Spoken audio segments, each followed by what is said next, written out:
Welcome, this is Nathan and welcome back to another video. In today's video, we are going to continue taking a look at scenario where civilization restarts. Episode 48.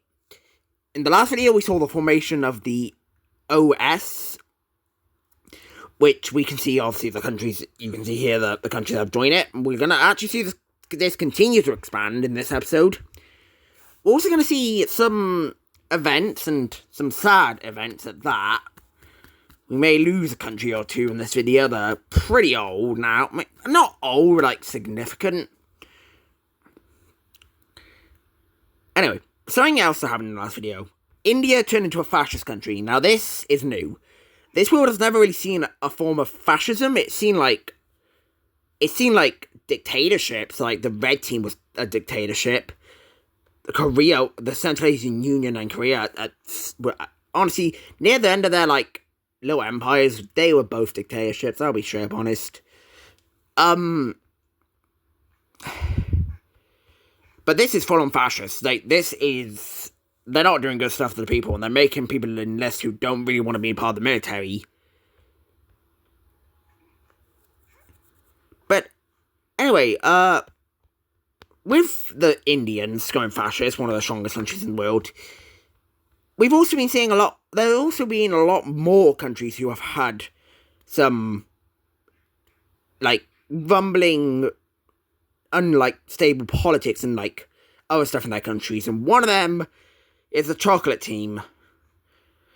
They've always been on the edge of democracy and dictatorship. They've always been expansionist, and definitely here they've been expansionist. But at this point in time, they are going to have elections, and in this elections is a democracy, the exact same dictator who's been involved for 10 years, or a fascist guy.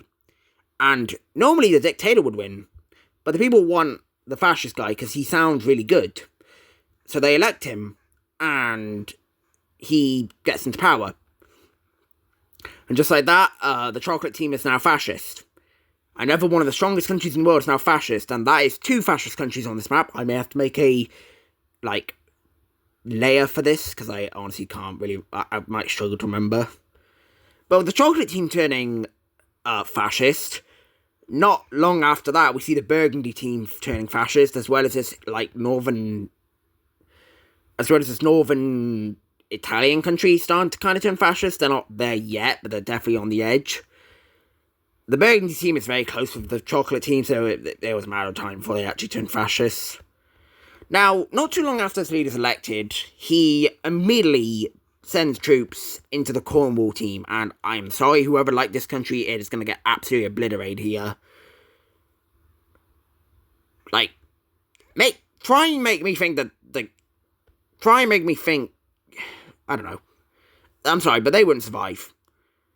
Just like that, the Chocolate Team has expanded into the British Isles, and to be fair, that is really the only area they can expand this empire that they want to create. Yes, the leader wants to create the second Chocolate Team empire. This is really the only area they can go, and it's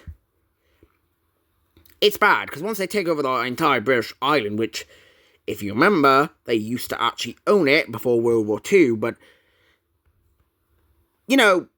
it'll be interesting, because I guess you could also attack the Cyan Team, but they're kind of got a peace treaty right now. Why does Poland not have a capital? I just noticed that. I hope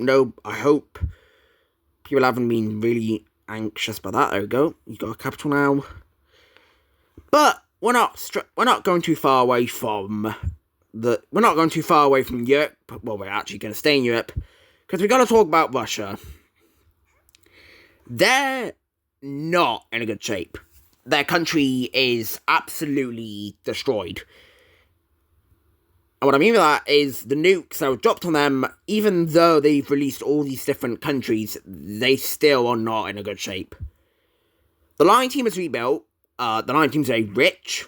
They didn't lose a whole lot of resource value area, but Russia did. Russia lost a lot of stuff.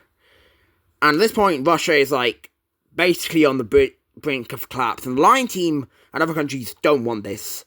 Russia is a pretty big power, and yeah, they're top 10.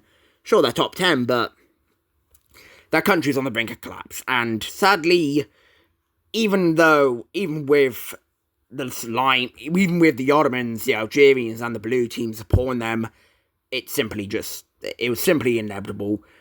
There was no way you were not going to stop this collapse. It was going to happen. So let's see the collapse of the Russians. The first thing we see happening is a familiar face being brought back. The orange team is released from Russia. Now, I don't know if you remember these guys. They were one of the countries united with Russia. And they're back. Kind of cool to see they're back, but, Russia's going to collapse, so it's kind of sad to see that this is happening. We have this nation. I don't even know what this colour is. We have this nation forming, and we have one more country forming. This being the Baltic country. And what about the rest of Russia? Well, I'm going to change its colour, because this isn't Russia anymore. Russia United. It was a unification. Let's go... Let's go for a dark red. There we go.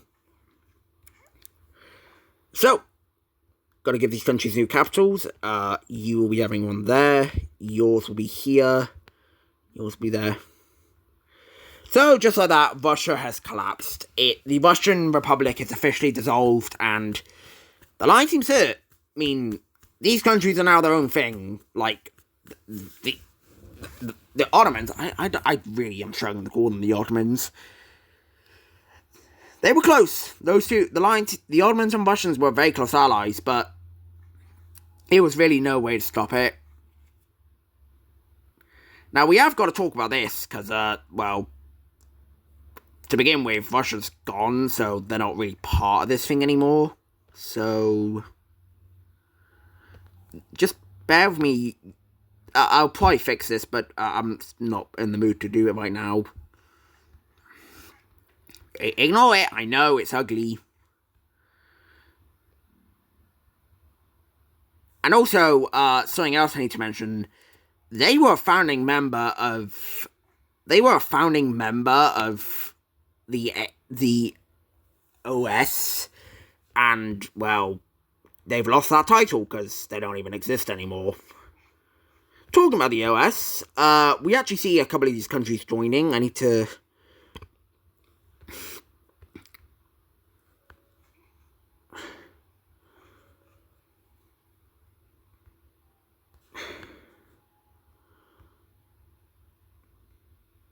Okay, there we go.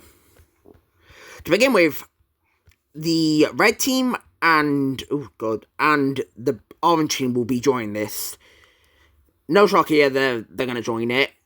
And now, I will mention, again, a lot of countries are skeptical about this, but they don't trust it. But, you can't really do anything. It's kind of starting to get a big thing. Coming over to Europe. Coming over to Asia, we have the brown team joining it, as well as the purple team, which definitely is a shock. Have these guys done anything? Has Central Asia Central Asia as a whole really hasn't done anything. Well, not this Central Asia, like China Central Asia. That was a perfect G. For Africa, we see some of the allies of the Algerians joining, but nobody else joins. And for the Americas, literally nobody else is joining. And Oceania, nobody else is joining here.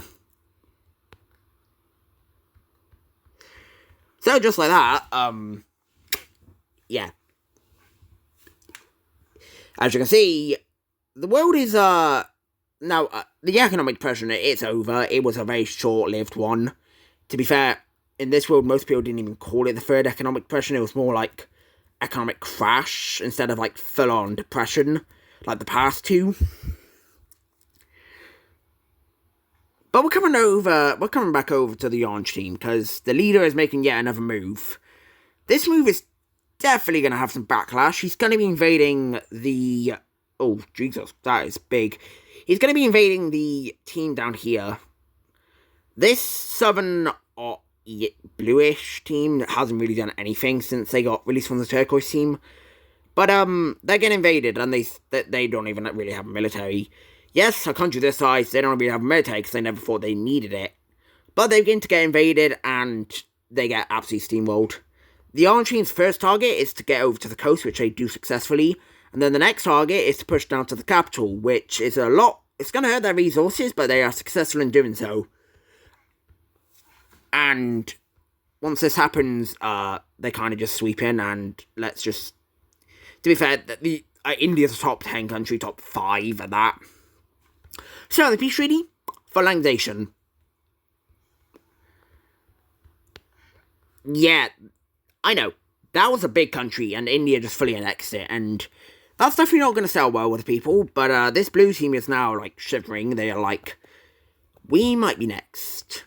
And you probably are next. Oh, yeah, Sri Lanka, they're chilling. I mean, they're probably shivering, because one of their neighbours just got a blue... Neighbours. Is that the turquoise team? Oh, God. I don't believe it.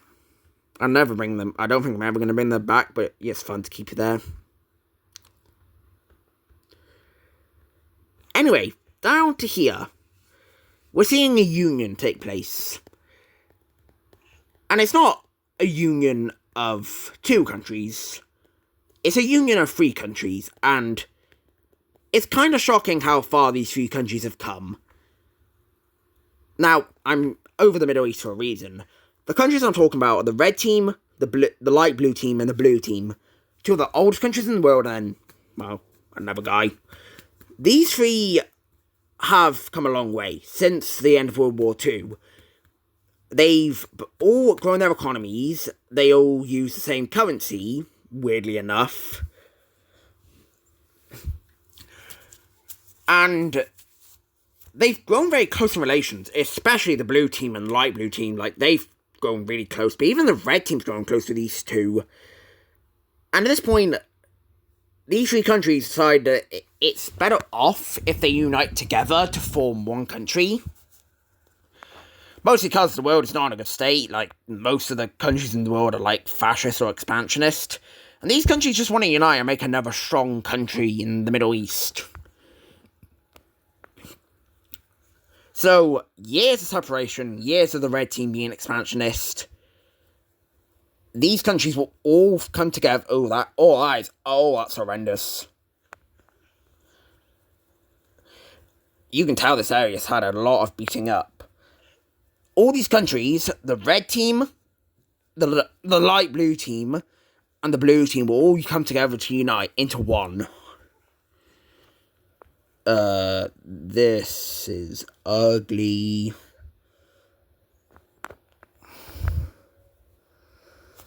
Oh my god, I'm gonna have to fix this. Hold on. Now, you might think, is this gonna have 2 capital? Is it gonna have 1 capital? No. It's gonna have 2 capitals, and that might be shocking, but it's a better way for the country to function. These 2 capitals are like some of the biggest cities in the world, and they'd be better off if they function together. And this is a strong country. Like, the red team was brink on top 10, blue team was 5, I think. And, you know, the other country wasn't that strong, but it's still good to have. I don't really know what to call this. Mesopotamia? I don't know. No, this is not the old empire. This is not referring to the supposed old empire. It's simply just my own thing. This was planned. I planned for it.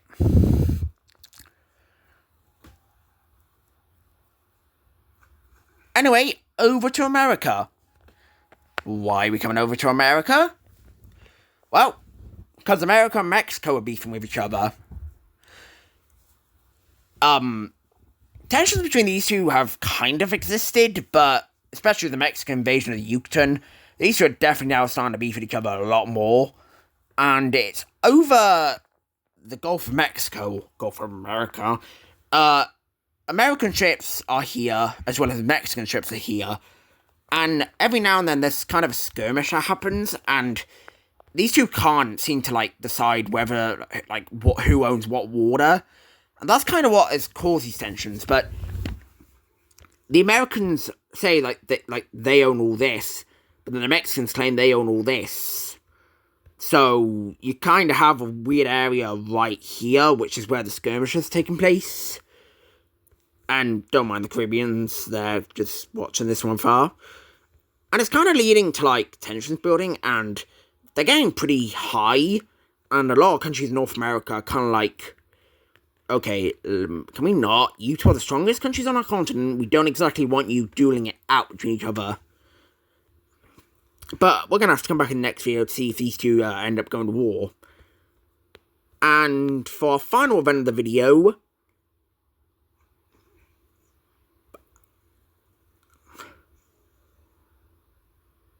I kind of forgot what it was going to be.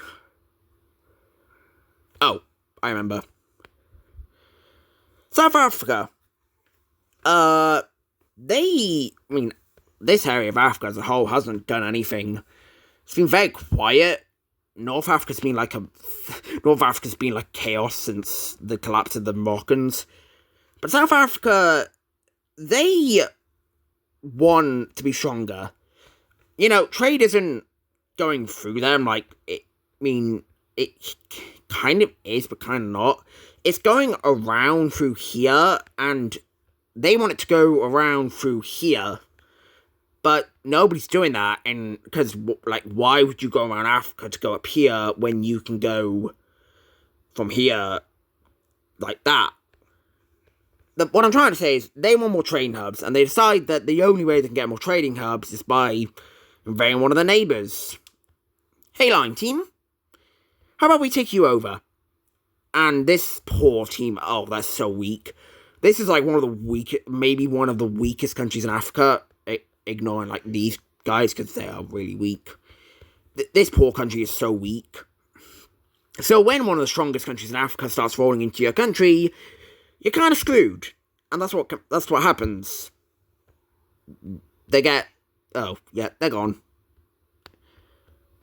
And just like that, South Africa is invading one of their neighbours, and something actually happened in Southern Africa, which definitely shocks these countries, mostly because this area was pretty peaceful, but South Africa just went, nah, screw that.